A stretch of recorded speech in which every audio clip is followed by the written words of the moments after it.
Hey guys, welcome to another episode of 50%. It's another book club episode, so today we're going to be talking about My Killer Vacation by Tessa Bailey. Woohoo! Yeah, if you listen to this podcast already, which hopefully you have, we've talked about Tessa Bailey a couple times. We are fans of her. So it felt only natural that for our second episode we would do her latest book, which is a romance and a thriller. This book was, I'm going to say ridiculous, but I mean that with like all the love in my heart. It was ridiculous in a great way. It was just hilarious and absurd and fun. It was a lot. It was a lot. There's a lot happening in this book, which, first of all, a content warning. If you have not read the book, shit gets spicy pretty early, so we are going to be talking about some explicit behavior in the book. We're not going to describe anything super explicitly, I don't think. No. But this is a pretty spicy book. So, if you've read it, you're aware. If you haven't read it and you're listening to this, and if you have like kids running around or something, maybe put your headphones in. Or if you work with one of us, maybe skip this one. Yeah. If you're one of my students, don't. Just play it on silent so that we get the plays, and please support us. But maybe you don't want to hear your professor talking about a bounty hunter and a second grade private school teacher doing it on the bathroom counter. I almost feel not bad that this was our second pick, but I went into it thinking, oh yeah, I've read some Tessa Bailey. It's going to be spicy. But this was like, oh, I told my friends to read this book. Yeah, there is a certain level of like exposure, I guess, that comes along with recommending like kind of smutty books to your friends. Like, I even feel that with you sometimes when I like recommend you something and I'm like, she's gonna like, I don't know. I'm like, she's gonna know that I like found this hot or whatever.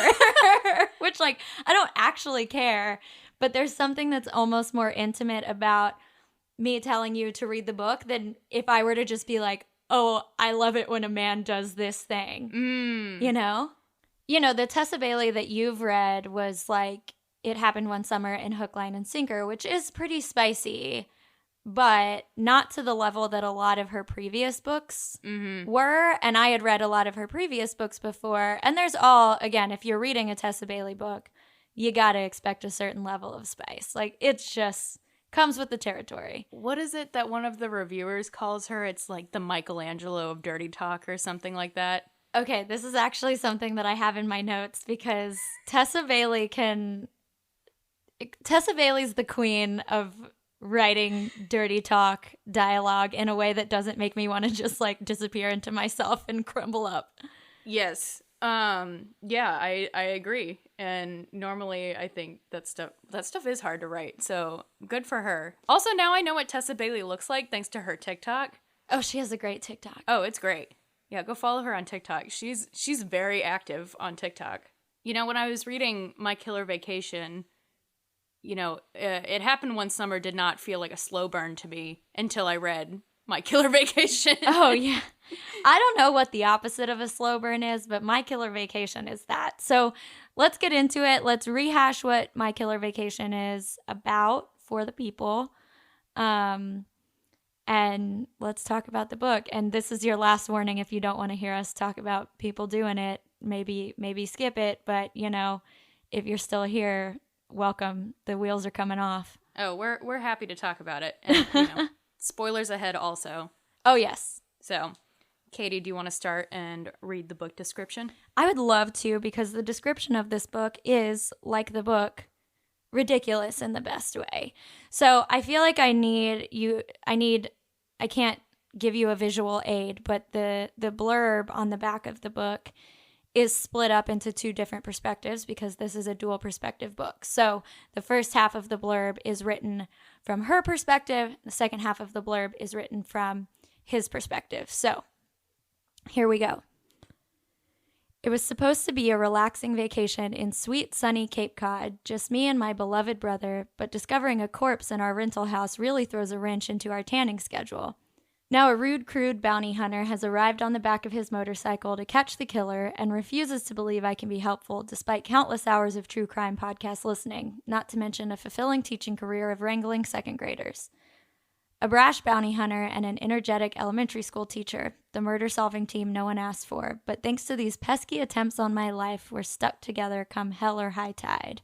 Now here's the second half where I'm the bounty hunter. You're going to do the voice, right? Oh, God, no. I already barely have a voice right now. I can't do a rude, crude bounty hunter. Rude, crude bounty hunter. I'm just here to do a job, not babysit an amateur sleuth, although it is becoming less and less of a hardship to have her around. Sure, she's stubborn, distracting, and can't stay out of harm's way. She's also brave and beautiful and reminds me of the home I left behind 3 years ago. In other words, the insatiable hunger and protectiveness she is waking up in me is a threat to my peace of mind. Before I sink any deeper into this dangerous attraction, I need to solve this murder and get back on the road. But will fate take her from me before I realize the road has been leading to her all along? Ooh, I wonder. Will it? All right, so let's break it down. Who are our leads in this book, Abigail? We've got Miles, our bounty hunter. Miles with a Y. And then we've got Taylor. Taylor, the school teacher. She's with her brother Jude, and they're vacationing. And she spent a lot of money on this rental house so she could give her brother a nice vacation so he could heal from his heartbreak about a panda. Yeah, so the jobs in this book are unparalleled. So Taylor's a school teacher. We learned she's a pandemic-era school teacher, so our girl needs a vacation. Yes. Badly. And so they rent this big, beautiful house in Cape Cod, and she spends a fortune on it, which, you know, the house sounds amazing. So, and she's a school teacher, so I imagine she really pinched some pennies. She tore napkins in half to save money. I was just thinking about that. Her brother Jude is a panda wrangler, basically. Is that what they call him? A panda wrangler? Hang on, I'll find it. A panda caretaker. That sounds far more kind than panda wrangler. A panda wrangler. No, he works with animals, and he got really close with this panda who lived to be 22 years old, and the panda died. Bartholomew, yeah. And so he is understandably depressed. And so Taylor has convinced herself that she's on vacation for her brother, not for herself. No. And they're both constantly reminding each other, this is your vacation. No, it's also your vacation. It's a very cute brother-sister dynamic. They were cute. I was happy with the sibling dynamic. I thought Jude was a good brother character. Yeah, he provides a lot of really good, one-liner zingers, comic relief, especially in the back half of the book. I like him. So as Katey and I established in our Book Lovers episode, we have been taking notes throughout the book. And as I've also established, I'm not a blurb reader. And so sometimes I will forget what the book is about as soon as I start reading it. So the book starts with Jude and Taylor arriving at the beach house. And I forgot this was a murder mystery. And so I was like, why is she so hung up on how this place smells? Oh, yeah. There's a weird smell, which at one point she described as someone was cooking food and it's the leftover smell. But yeah, so they discover a dead body on page 4 of this book. It happens fast. They're on vacation. Taylor booked this vacation rental because it has a giant clawfoot tub, which a girl after my own heart, big bath gal. And she never even gets to take a bath in this tub, man, because she discovers a dead body. Well, first she discovers 2 peepholes, and so she starts freaking out because she's listened to a lot of true crime podcasts. Yes. Which, relatable. Yes. The true crime podcasts come up often, and she thinks this makes her qualified for a lot of things that it does not. She's actually pretty good at this investigation. She knows a lot of things that I wouldn't think about noticing or looking into, and I make true crime podcasts for a living, so. The wood grain? Come on. That's true. The wood grain was pretty sleuthy. Yeah. I'm fuck, I don't know. What the fuck is wood grain? I don't know. I'm not a carpenter. I got stuck on crown molding because I was okay, it was drilled in the crown molding, which would make it where? I got stuck on that too, because that didn't seem to make any sense to me, because crown molding is in the corner of a room. But it might not have been. I guess it could have been one of those houses that had crown molding on the ceiling. Oh, like the fancy squares or whatever. Okay, I guess that's true. I'd have to, I guess, look up the definition of what true crown molding is. I was having a hard time visualizing it, and after a while I was like, this is not the point. So the point is, she sees two peepholes, or what she thinks are peepholes, which they do turn out to be peepholes. Yeah. And calls her brother upstairs to come look at them. They don't find anything behind it. But they find a body in the laundry room. Yes. And it turns out the body is the landlord of the house. Or no, the owner of the house. Yeah, the owner of the house, the owner of the rental home. And so obviously their vacation takes a turn very early on, which I just feel so bad about. When I read this book for the second time, I was just filled with so much sympathy for them in these opening scenes, because they're just describing how beautiful the house is and like excited for their vacation. And I was like, y'all are about to not get to enjoy any of your vacation. I think she mentions that she would be writing a strongly worded letter to the company that they booked the house for, and that it better include an account credit. And I was like, bitch, you're right. Full refund. Yeah. Full refund, new vacation. So the murder has to happen really early on in this book so that we can meet the bounty hunter. So the bounty hunter, Miles. With a Y. Miles with a Y, is the friend. This is kind of convoluted, so stick with me. So the murdered guy's sister dates a guy who was in the military with the bounty hunter. Basically, the sister knows a guy who knows a guy, so... Yeah, which I feel like is how you get a bounty hunter. Yes. Like, where else do you find a bounty hunter? Like the yellow pages? Yeah, the back of the newspaper. Right. So Miles comes in basically to do a solid for his buddy, because he used to be a private investigator. So he's like, I'm going to come out of my retirement and investigate this case, even though I'm not a PI anymore. I'm a bounty hunter. So he rolls in, and Miles is like 6'5", mid-30s, has like what Taylor describes as terrible tattoos, which I'm like so interested. She says at one point, I'm pretty sure, correct me if I'm wrong, that one of his tattoos is a skull with fire in his eyes, which is awful. Yeah, the book says, I can't remember the exact quote, but it's something about they look like they're drawn on or something. So he rolls up on his motorcycle. He has long hair. He has tattoos. He's wearing like dirty jeans and work boots, and you can picture the type. And Taylor is a like mid-20s, tiny little, like 5'2" second grade teacher. So quite the duo. And they first meet. She's watering the plants. That's right. On the porch of the vacation rental that she got moved to. So they rented another vacation rental for free. After they obviously couldn't stay in their original house. With the dead body? With the dead body. And she's like pretending to water the plants because she's like creeping on Miles because she sees him roll up on his motorcycle. And she's decided she wants part of this investigation because she feels self-conscious about the fact that her brother has a cool job as a panda caretaker and her parents are archaeologists who rescue artwork, which I want the book about them. Yes. Tessa, give it to us.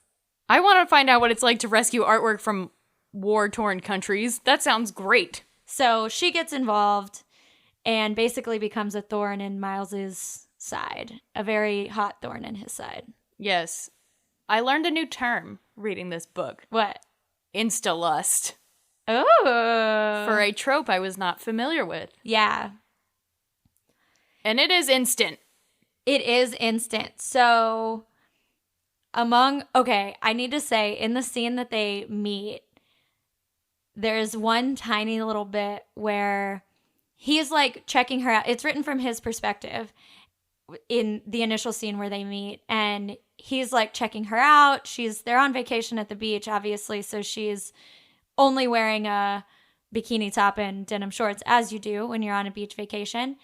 And he's like checking her out, and he checks if she's wearing a wedding ring, and she like notices him looking, and that's such a tiny thing, but I was like, that's kind of hot. It's like a little, like I feel like I love books where the guy is like a little more into it than the girl is, especially at first.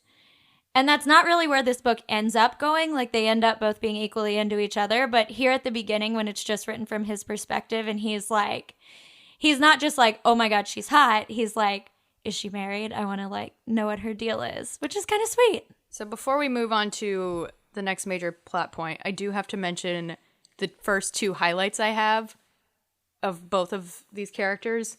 The first one is Taylor when she's admiring the house and says, tasteful nautical themed decor. Which is an oxymoron.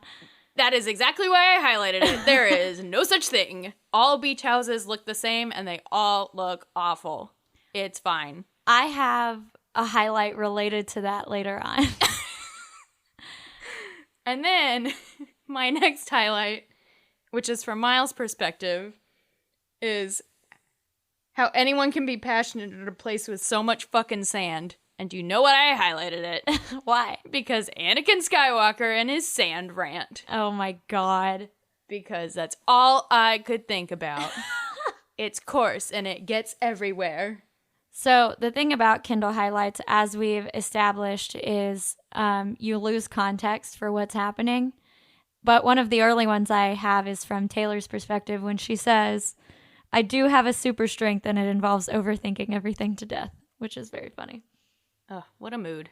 I also highlighted a lot during their like first meeting scene because it's so sassy and he like won't tell her his name, and so she just starts calling him Bounty Hunter, which is very funny. Oh yeah, let's talk about nicknames. Yeah. So Miles, throughout the entire book, before he knows her name, he starts calling her Half Pint, and then he stays doing it. How do we feel about a nickname? I'm not a fan of a nickname in a romance novel, but I know a lot of people love it, so I really think I'm in the minority here. Half Pint is at least like a unique one and like on brand, you know? Like sometimes it's just like sweetheart or angel or whatever, and those are more vague. Where like at least Half Pint is like observant and has something to do with the dynamic because he's like a full foot taller than her. Okay, you know? That's a better take than I had. One, I also don't like a nickname, but I do prefer a generic one over Half Pint, I think. Half Pint, I think, is annoying to me because it reminds me of children. Yeah. Yeah. Although one of the funniest moments in this early part of the book is where Taylor says, I'm the tallest person at my work. And he's like, you must work with kindergartners. And she's like, no. Second graders. Actually, that was very funny. I did enjoy that part of the book a lot. There are so many tiny little pockets. Like, the entire book is funny because a spicy murder mystery is by nature ridiculous. And so you have to just, like, camp it up. And so the entire book is funny, but there are like a lot of really good little one-liners here and there. Like the I'm the tallest person at my work is very funny. Yeah, that's a good comeback, too, of somebody calling you short. Yeah. If you do work with children. Yeah, that's really smart. For any of my teacher friends out there, please use that. Yeah. So we learn like really early on that this is, in terms of tropes, like Abigail said, insta-lust. But it's also a sunshine grump, which I love a sunshine grump. I love that dynamic. Miles is a little too grumpy for me. And this is one of the things that we talked about, which is our feelings about Miles as a male lead. Yes. He has a motorcycle, which is Abigail's thing. No, because... Because it's a Harley? Yes! It doesn't count. I knew it. Literally in my notes I wrote, hang on, where did it go? I wrote, Miles has a Harley at Abigail. Okay, so other feelings about our lead characters. I like Taylor, and I like her kind of side plot is that she's trying to be braver. But this bitch is brave. She starts investigating a murder. And I'm like, I wouldn't do that. Yeah, I was like, there's got to be a gateway drug to investigating a murder where you are not actually in danger. Right. So, could you just, like, go parasailing, maybe? Bungee jumping. Bungee jumping, maybe. They try to go snorkeling, but they never actually end up snorkeling. No, they bang in a cave. Well, they don't bang. They almost bang in a cave. Jude gets stung by a jellyfish and ruins the moment. Have you ever been stung by a jellyfish? I have. It Do you remember sucks. when I had that big... That's right! Yeah. Oh I got my stung gosh. by a man-o-war and I had that scar for like a year. I forgot about that. That was when we first became friends. not over the Man-o-War, but it was in that time period. Oh, yeah. It was that same like summer. Yeah. Ish. I forgot about that. Yeah, so I like Taylor as a protagonist. And I like both of their... This is why I really like a dual perspective, because I think both of their inner monologues make this story really strong, because you kind of learn their motivations and why they're kind of being withholding from each other. So this romance actually was like a little atypical, because it wasn't... We talked about this with book lovers, and we've talked about this before. Like, there wasn't... It's not the communication issue. Like, usually in a rom-com, their main conflict is because they're not talking to each other. Like, one of them has feelings for the other and they're not telling each other or whatever. But that's not really the case here. Oh, no. They are very descriptive with each other about exactly what they want to do to each other. Like, what is it? Again, we're writing down the percentage points for these books, hence the name 50%, because usually that's the point where they bang or talk about sex or whatever. That's not the case in this book. It is under 10% where Taylor is showing him her hookup panties. Yes, these two have a conversation about panties very early, like within 10 minutes of meeting each other. What is weird about it is that immediately she's like, I like to be fucked rough. Yeah. And no one gives it to me the way I want. Literally, like, okay, and then there's a really hot... Okay, it was hot, and then I was a little like, because he's like kneeling on the ground, and as we've established, he's like kneeling on the ground, and as we've established, he's like a giant man. So he's kneeling on the ground because he's looking for something. I don't remember. I don't remember what he's looking for. He's looking for something, and they open her suitcase, and the panties are there. And they're having this whole conversation about her panties while he's kneeling on the ground, like, next to her. And then she says this whole thing about, like, I, like, basically want to be dominated, but no one will do that for me because I date these, like, you know, finance bros that won't rough me up. Yeah. And he grabs her by the waistband of her denim shorts and pulls her to him. And I was just like... But then he licks her. And then he licks her stomach. And I was like, they had me in the first half. I was reading some Goodreads reviews of this book after I had finished it. And someone mentioned this, and they did not leave a positive review, but they mentioned the scene, and it was like, did not finish at 12%. Why does he lick her stomach? What's wrong with the straights? And that was kind of it. I mean, I'm trying to picture myself in the I can imagine it being kind of sexy in the moment. But I think it's maybe one of those things that didn't translate to the page the way I wanted it to, you know? Yeah. Would I let a man... Because if it was like a gentle, like, you know, but like a... is what I was picturing it as. Katey just licked the air like a dog licking a car window. Yeah, exactly. That's what I pictured it. Yeah, I don't know if I can make it work in my brain because I would, you know, I don't know what I would have preferred, but you know. But grabbing by the waistband of my denim shorts, that I'm great with. Absolutely. Oh yeah, I was that's like, great. When I saw that, I was like, yes, let's do it. But immediately being licked instead of something else, maybe not. I don't know. Whatever. But then they're interrupted by her brother. So there are all these like little scenes where they like almost do it and then they can't. So it's like, it's kind of a slow burn in that regard, except they do a bunch of other stuff. So the denim shorts grabbing scene was at like 18%-ish in my book. So that's pretty early. But then, like I said, we just like get little like breadcrumby moments that are kind of hot. And this entire book happens over the course of 4 days. So That's this right. is not only insta lust, but it kind of turns into insta love Right. by the end of it. Right. I kind of forget that this book takes place over such a short period of time. It is a vacation romp, truly. Yes, truly. So what are your other early notes, Abigail? Taylor says some very funny things when she talks about her quote-unquote sexual appetite. She's so funny. She's very funny, but it reads as unintentionally so. Yes, which I like even better. Which is like, I think it is cute. Yeah. I think she's cute. She's very cute. Yeah, she's very cute. Like, I want her to be my friend. Yes, absolutely. She sounds hilarious to be around. Right. Oh, another one I have for Taylor, where she's also talking to Miles again. You're saying I need different energy if I want to find a gentleman in the streets who also happens to be a freak in the sheets. Do I have that right? I know. Poor girl. She does give off big second grade teacher energy. She really does. That's the best. I mean, you know, obviously she is a second grade teacher, but that is the best way to describe her, even if she wasn't a teacher. Right. She has big, you know, I like to think Tessa Bailey wrote her first, got the energy, and was like, oh, she's a teacher. She has teacher energy. Yeah, there's a really great one of my Kindle highlights from early on about her being a teacher is really great. She says, I'm a pandemic era teacher, damn it. That basically qualifies me for a presidential run. Truly. I have that highlighted also. Of course you do. That's a great line.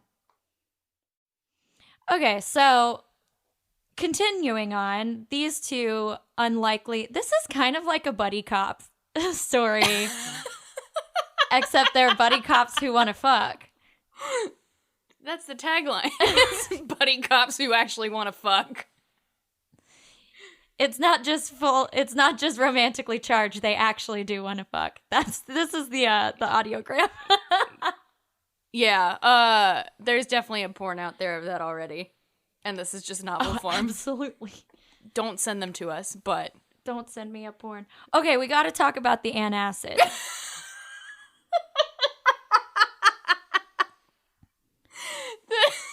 So Miles with a Y is constantly in this book popping antacids. Literally the first line from his perspective is something like, I hopped off my bike and popped an antacid. I think it's supposed to like insinuate how stressed out he is or something, but we never get an explanation for the antacids. I think it's so funny that she almost... I think Tessa knows it's ridiculous this man is popping antacids. So I think it is kind of a running joke. Yes. But it is kind of played in the book like, look at this hardened bounty hunter. He's popping antacids because he's got heartburn. Yeah. And it's like, he has heartburn. I know. But then later in the book, he's like, they're like eating tacos or whatever. And he like, there's a line where Taylor's like putting chili powder. Oh, yeah. Into the tacos, and he like tips up her hand, and I'm like, my man, this is why you need those antacids. Yeah. Also, you probably have a stomach ulcer. Like, yeah, you're probably not helping yourself, my guy. Okay, so these two team up. It's the buddy cop movie that you always wanted, but you never knew you wanted it. They're constantly... I mean, I wouldn't go so far to call it an enemies to lovers. They're just both really cranky at each other at the beginning when they meet. Yes. And to Taylor's... Yeah. Go ahead. Well, to Taylor's credit, she calls him on his shit when he's cranky. Yes. So which I like. I did like. That's part of why I like a sunshine grump trope, because I like it when the sunshine is like, you need to chill. And the grump is like, you're right. I'm good. Before these two even kiss... At 23%, this man removes Taylor's bikini top. He touches her nipples before he even kisses her. Maybe that's why I can't get on board with the licking at all. It's like, well, I mean, you know, besides the obvious, but it's like, they haven't even kissed yet. Yeah. So basically, right, Taylor is wanting to explore the idea of really rough sex. They kind of fool around, but they get interrupted again. And so they almost do it and they don't. And then, of course, again, they're like, oh, this is a bad idea. Like, we can't be together. Well, Miles is like that. Taylor's like, I want to climb this man like a fucking tree. Yeah. She's fully on board. Yeah. So, but they keep having these little moments where they're almost going to hook up and then they don't. So they're kind of going throughout this book, you know, making discoveries on the case together, despite Miles not wanting Taylor to be involved, and almost fucking. And it's like back and forth like that for a while. So it was like around 20% that the taking the bikini top off happens. And then shortly after that, I wrote, does Tessa Bailey know my ex? Emotionally unavailable. Because then there's this line in the book where Taylor tells Miles she's as emotionally available, or he's as emotionally available as a banana, which is really funny. That's a good line. A banana. And then at around 30%, they finally have this moment where Taylor tells Miles, like, listen, I'm not going to catch feelings for you. Just, like, show me what, like, help me figure out how to voice what I want in bed, which that's actually really cool because women have a hard time asking for what they want. And so while, again, this book is kind of silly, like, it's a really good lesson in being like, okay, we're going to work together and I'm going to teach you how to ask for what you want, which is nice. That's true. I didn't think about it that way. That is kind of nice. Yeah, beyond it being super hot, it's nice. It's a nice thing to do. And Miles is a, like, nice, respectful guy in bed, which I also really like. That way. Despite it being super hot and heavy and, like, he's grabbing your throat and pulling her bikini top off and stuff and, like, dirty talk to the nines. Yes. But he's nice and respectful. And he constantly tells her that he's not going to do anything she doesn't want to do. Yeah, that's true. And she asks for a safe word, and he's like, I don't need a safe word. I know what stop means, which, like, enlightened. That's why, yeah, I've never really gotten the point of a safe word because it's like, why can't you just say stop? But some dudes are assholes. Some people don't know what stop means. Yeah, some people suck. So I wrote at 33%, I'm sweating. And then at 34%, I just wrote BJ. Is this when, so pardon me, I'm getting a lot of the sex scenes confused because as we established, there are many, and they come up often. Is this when they are in the house and the buoy flies through the window? Yes. So they get interrupted by someone basically trying to kill Taylor because she's working on this murder. Those meddling kids. And this is to call back to your nautical themed quote. Taylor says, like, right after being the victim of violence. Right. She says, even the vandalism is nautical themed. Girl loves a theme. I don't know. She's so funny. I love it.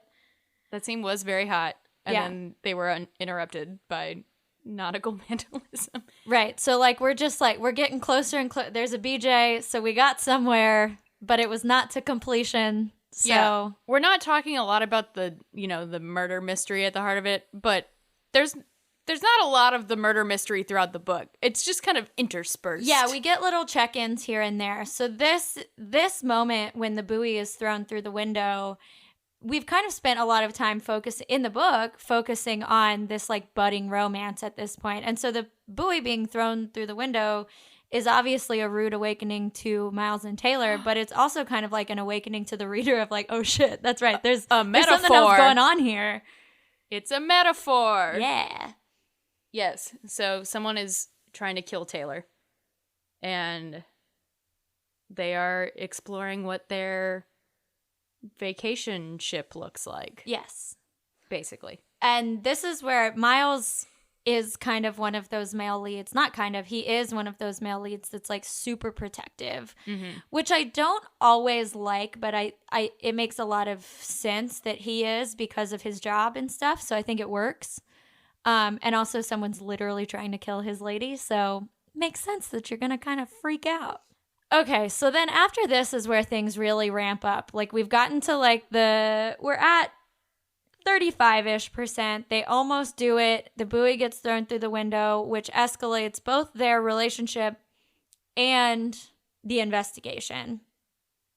Let's talk about gun safety. Let's talk about gun safety because I literally, I have so many notes about this. So I do love that Tessa Bailey wrote in the moments where he was like taking his gun out of his waistband and like putting the safety on, setting it down. But when they're going to go snorkeling, he leaves a gun unattended on the beach. Fucking beach. On the beach when there's a murderer on the loose. I was enraged Me when too. I read this. They are in a cave. Other than the questionable gun safety, I really like the scene in the cave because they kind of have, it's kind of their first like romantic moment. Yeah, this one has more romance to it and less like stomach licking. No stomach licking as far as I can remember. They do like get kind of hot and heavy, but it is more of an emotional connection and we're kind of starting to see their walls come down, which is nice. We're starting to kind of see them open up to each other and, you know, figure out why they're both so guarded. Thank you, Dr. Phil. So they go on a motorcycle ride like after 50%, which is actually kind of cute because there's this whole, as we've established, Taylor thinks she's not brave, which again, she's braver than I will ever be because I'm not going to ride a motorcycle. I like that that's your point and not, I'm not going to investigate a murder. Also that, I'm not going to do half the shit that she does in this book. I will. I mean, I do kind of investigate murders for a living, but they're generally already solved. Also, again, this man rides a Harley. You're not going over like 20. It's fine. I don't know anything. I'm an experienced passenger with my dad, and you have nothing to worry about on a Harley. I would ride a motorcycle with your dad. Oh, my dad's a very safe. Yes. Yeah. I trust him. Yeah. I would not get on a motorcycle with this bounty hunter. You know, that actually might be fair. Would I get on a motorcycle with a man I had only known for 2 days? No. All right, let's I have two really nerdy notes. Let's hear 'em. After the motorcycle ride, they're going to the library because Taylor has tricked Miles into thinking she just wants to go like check out a book because she's kind of bored. But really what she wants to do is investigate the property records of the Airbnb that she's staying at. And so my two really nerdy notes are, she doesn't live there. How is she planning on checking out library books? I had the same thought. I was like, you did this bitch get a library card for a week-long vacation? Which, like, I would do that too. Yeah, maybe she paid the money. I don't know. Yeah, I don't know. But also, like, if it was us, we would bring our own books. Right. So why would we need to go to the library? I literally had to leave 1/8 of my suitcase for books on my 3-day Mexico trip last week. I brought 5 books. I checked your Goodreads from when you were in Mexico and saw you had finished like 3 books. And I was like, what the fuck were you doing on vacation? Reading. I was sitting by the pool, having a man bring me drinks. My God. And reading. That was all I wanted to do on this trip, and that's what I did. I stayed here, and I read by the pool. Not the same, but I did make a peach margarita. It was great. So my second nerdy note is even nerd. This is a journalist nerd note. Ooh, about property records? No, but I have a lot of thoughts on that. Because I just don't really believe that in Cape Cod they don't have their property records online, but whatever. My note is a scene at the county clerk's office in a smutty book. Imagine. But I do have a note. So I wasn't feeling this book up until this point. Really? Yeah. And so Taylor is at the office and she's reading these documents and then she gets hit by something and knocked out. And Miles comes to rescue her and all that, and you know, it's kind of romantic. But my first thought, and it sounds really shitty, but my first thought was, this book really improves after she gets whacked. So I love the scene at the library / county clerk's office when the police show up, because obviously she gets whacked. They call the police. And then the police officer is like really nosy and wants to know about Taylor and Miles's relationship. I love the police officer. Me too. Favorite side character, hands down. The best townie, if you will. The best townie. Although I do love the cranky neighbor. Oh, we don't get him enough, though. I know. I need more cranky neighbor because he's hilarious. He's an asshole, but he's hilarious. But the cop is... But he's right. This is what I would be investigating. Yeah, because he's like... Taylor literally gets knocked over the head, unconscious. And Officer Wright is like, so are you two, like, together? Or... What's going on? And Taylor's like, no. And Miles is like, wait. What do you mean? What do you mean? He's like... And then there's this whole, like, 2-page back and forth where he's like, well, what would you consider hand-holding? And Taylor's like, we have not had the DTR conversation, bro. Like, this is not how this works. And he's like, ugh. I want funny. The deets. It's so funny. Okay, so then this is where the people are given what we have been waiting for the entire time, except it's after she potentially has a concussion.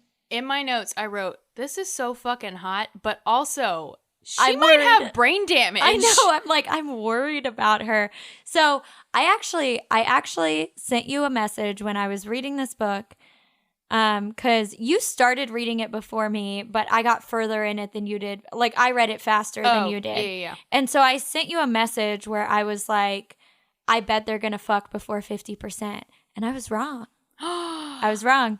66%, baby. That's right. Mm-hmm. They did a lot.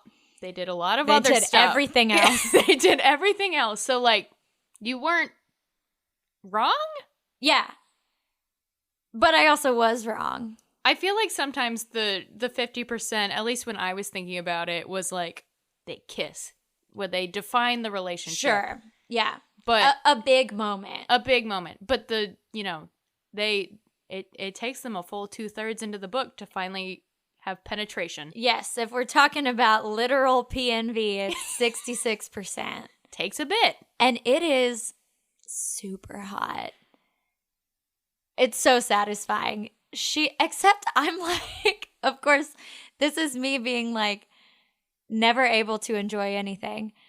So she's super cold because she's had like a trauma. So she starts like shaking. She's like, the realization that she's been assaulted is hitting her. And so Miles is like, I'm going to take you home. Like, let's like get you warmed up.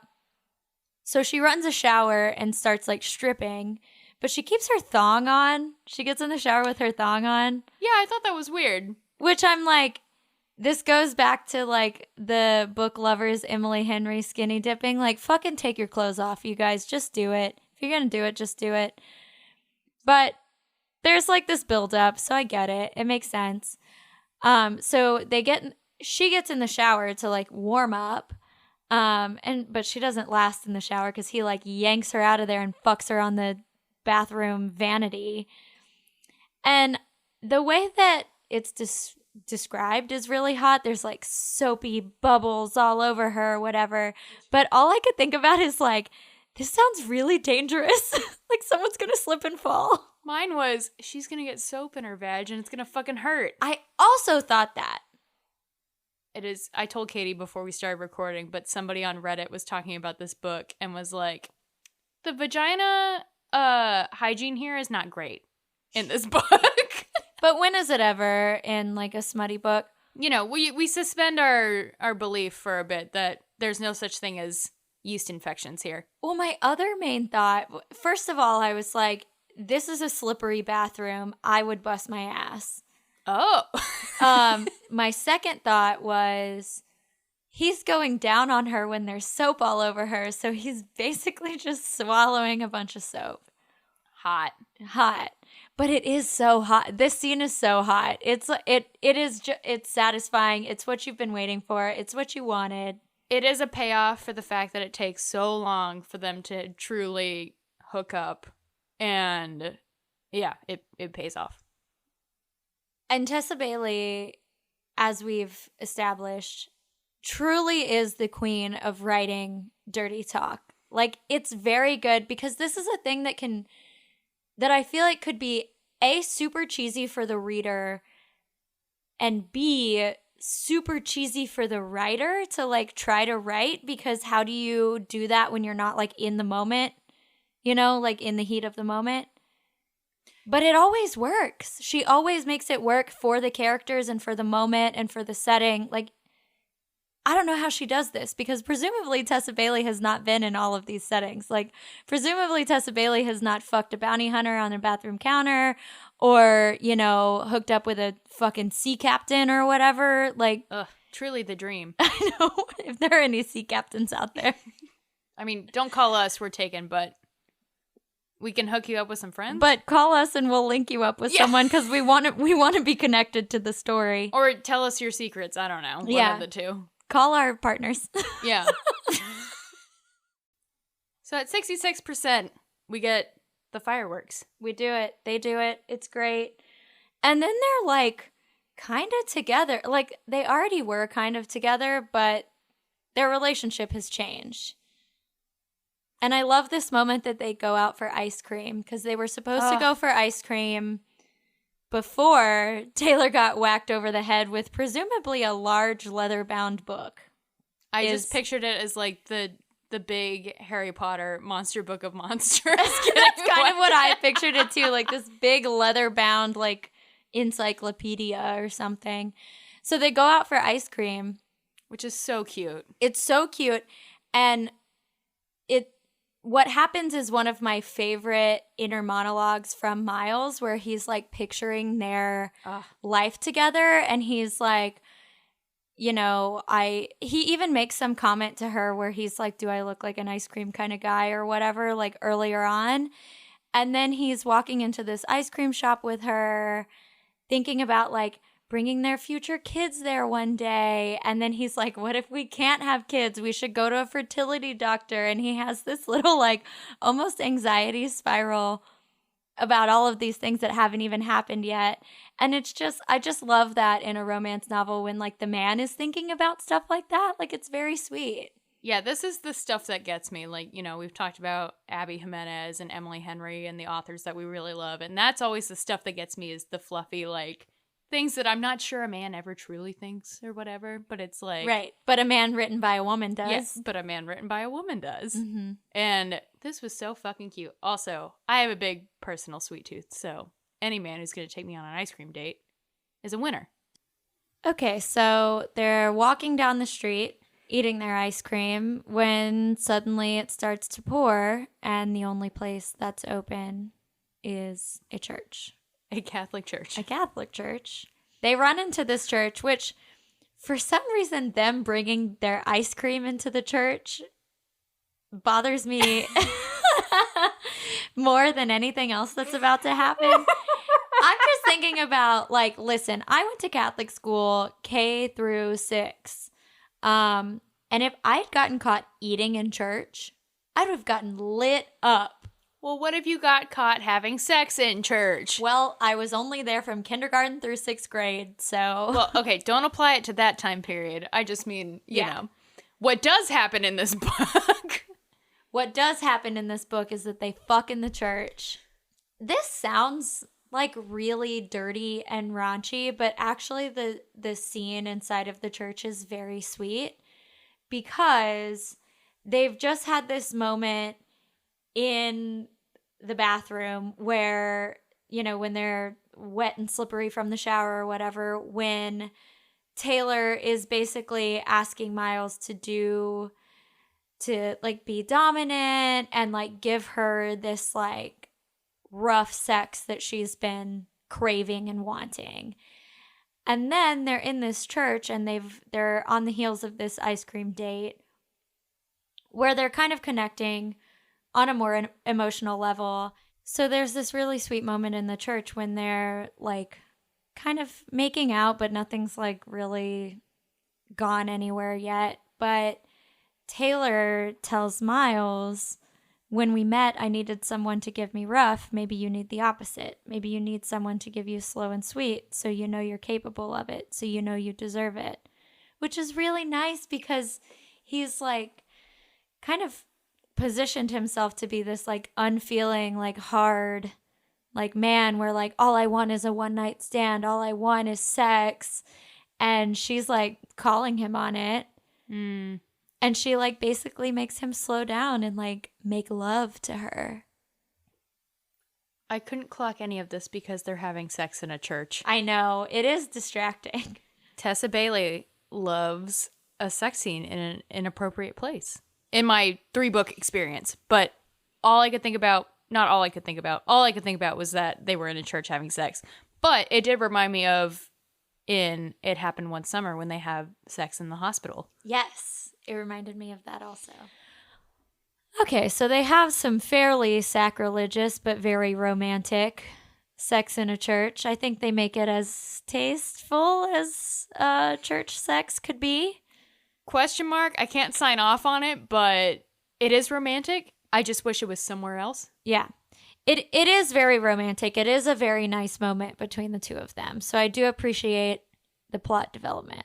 And it comes at a nice moment where, as we talked about, they have this sweet moment having this ice cream date where, Miles with a Y is letting himself lean into this romantic side of himself that he doesn't let come out. Yeah. At all until this point in the book.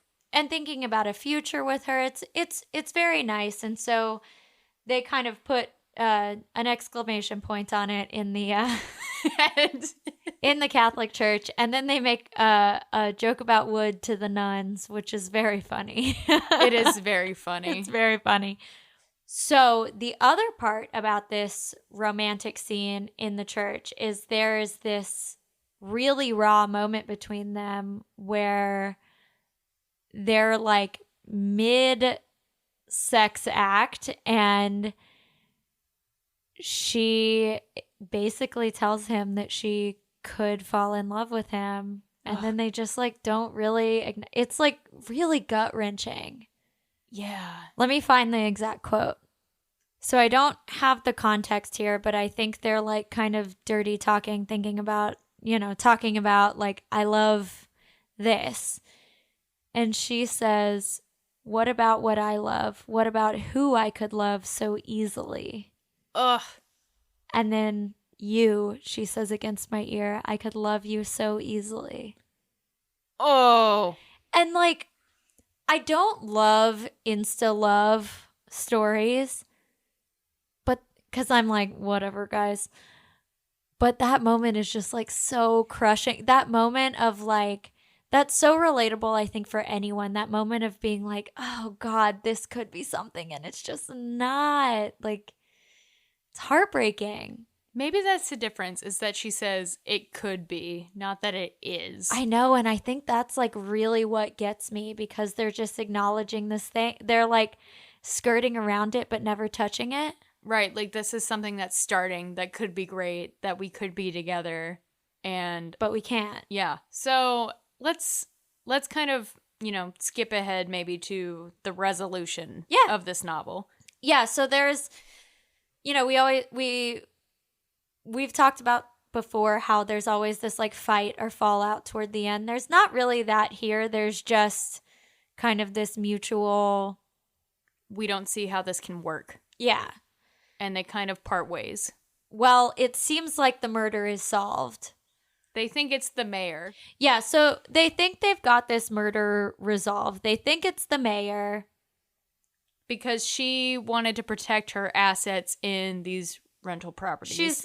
Long story short, she's got a financial stake in the investment, or in the rental properties. Yeah, like it doesn't fucking matter, because it doesn't matter. This book is about the romance and the sex. It doesn't really matter all that much, but that's what we think is the solution. Yeah, the resolution is that the mayor wants to protect her financial stake in these rental properties, even though she's been railing against the rental properties. But it turns out the mayor isn't actually behind it. And so Miles is already preparing to go home. He's preparing to move on to his next case. He's trying to move on from Taylor because he knows or thinks that it's over. And then he has this moment of clarity. And he realizes that it's actually the mayor's assistant. Kurt. Yes, Kurt. So Miles puts it together that Kurt, the mayor's assistant, is actually the one behind it. So he decides to go rush over to Taylor because he's worried that she's still in danger. And turns out she is, because Kurt has her at gunpoint. On the beach. And it's this very dramatic moment where, like, literally everyone in the town is there. And Miles steps in and saves the day and basically puts himself at risk for Taylor. And it's all very romantic. This was the point where I was like, yeah, I would maybe fall in love with Miles with a Y. Yeah, he literally steps in front of a gun for her. So Miles saves the day, and he and Taylor decide they're going to be together. Well, Miles decides before telling Taylor. Oh, wait. Actually, I really loved this. This is so funny. So Kurt gets arrested. The murder is resolved. You know, everything is chill on the crime investigation front. And then, you know, Miles says all these beautiful, wonderful, romantic things to Taylor after she has this near-death experience, because she's having a near-death experience. So she wakes up the next morning being like, I'm not going to hold him accountable to anything he said, even though he said he, like, loves me and wants to be with me and whatever profession of love. She's like, I'm not going to, it's fine. Like, I can't expect him to do that for me, which is very sweet on her part. Yeah. Her and Jude start, like, heading back home to their hometown, and they're, like, in the car driving to Connecticut. And Taylor keeps looking back, and Miles is behind them on his motorcycle.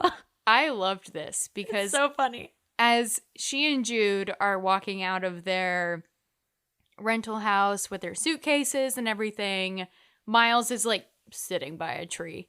And she, like, waves to him and is like, okay, bye, I guess, or whatever. And he's like, yeah, okay. And he just puts his helmet on and gets in his motorcycle. And then just follows them all the way to Hartford.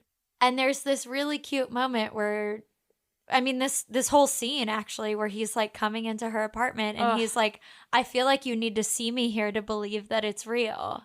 Yes. Which is so sweet and considerate. It is, again, like I said, the book improves immensely after she gets whacked.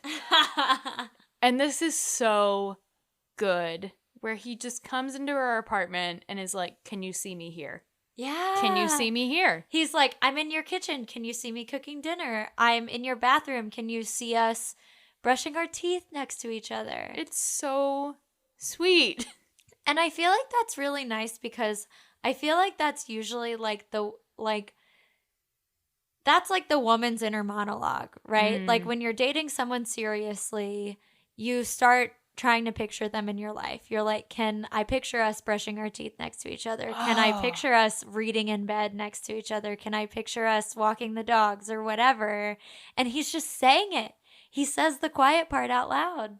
Just the, I want to do those things with you. Yeah. I'm here to do those things with you. I'm committed. And he's not saying, I want to. He's saying, I am here. I'm in your bathroom.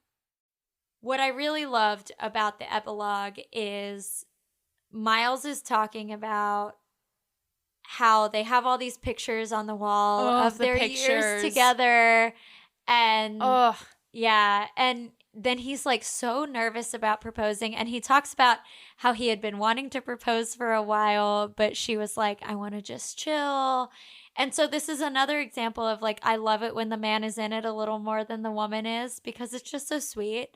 And so he's all nervous. The epilogue is written from his perspective, and he's super nervous, and she comes home and she strips, and he's like, oh my God, all of our family is in the next room. Like, oh my God, oh my God, oh my God. And he covers her in his suit jacket. Yes. And so, like, people walk in and they're like, oh my God, y'all are supposed to wait for the honeymoon. And he's like, guys, I haven't even asked. This is, like, our weird life that we live. And he covers her with his suit jacket. And then, of course, the suit jacket falls off as they're taking a photo. And so the ending is, like, we have another photo, but, like, a super funny one for our wall. And then the last line of this book really gets me. And I, like, y'all know I'm a crier. I did not cry at this entire book. except for this last line really got me, because Tessa writes, well, they have a new photo to add to the collage, and then the last sentence, or the last two sentences, we continue to add to it for the next 6 decades until it takes up the entire wall and spills into the living room, a tapestry of joy. That's so nice. So, Katey, how did you feel about this book overall as somebody who's the more maybe experienced Tessa Bailey reader? It was super fun. I will say it's a very quick read. It's less than 300 pages. So if you're listening to this and you have some kind of last minute vacation planned for the summer, this is definitely something I would read this summer on vacation. It's easily digestible. It's fun. It's lighthearted. It's funny. And the idea of fusing a romance novel with a murder mystery is just, I mean, isn't that what you want to read during the summer? Yes. This is a good, quick pool beach read. Yes. This is perfect for Katey and I are going to the beach next month, and with our men, TM men. And had I not read this already, this would have been a beach read. Absolutely. Absolutely, for sure. Katey, what are you reading right now that is or is not in the romance realm? What am I reading right now? So I went to Mexico last week, and as Abigail mentioned, I brought a lot of books. She did. I read The Dead Romantics by Ashley Poston, which, if you have been listening, I think I've mentioned it on every episode so far. three for three. Yeah, this has been on Katey's TBR for a hot minute. So long. And I wanted to save it for the absolute perfect moment because I knew I was going to love it. And I was right. I loved it. I read it while I was on vacation. But listen, I was at an all-inclusive resort and I had kind of hit the drinks a little hard when I was reading it. So I'm rereading it again now so that I can fully enjoy it. And I'm rereading it now so I can annotate it, which is very valuable because then I'm going to give it to you. Oh, I love when Katey gives me a book that she's marked up. I've got the good parts all ready for you. But my favorite thing about marking a book up for you is that you don't know what any of the marks mean. No. You just have to assume you're looking at it and you're like, oh, this is a part that Katey liked. And then you're left to figure out why. Oh, okay. I'm experiencing this now, but what else are you reading right this second that you haven't already finished and rereading? So I'm rereading The Dead Romantics. But I am reading right now The Mismatch by Sarah Jafari, which is kind of I'm not going to say heavier, but it's not the lighthearted, rom-coms that we always read. It's really, really interesting. It alternates points of view between this young Iranian woman, trying to find a man to marry, and then her mom's perspective, dating as an Iranian and getting married as an Iranian in the 70s. So that's really interesting. It's a little slow going for me, but it's because I really want to pay attention to it.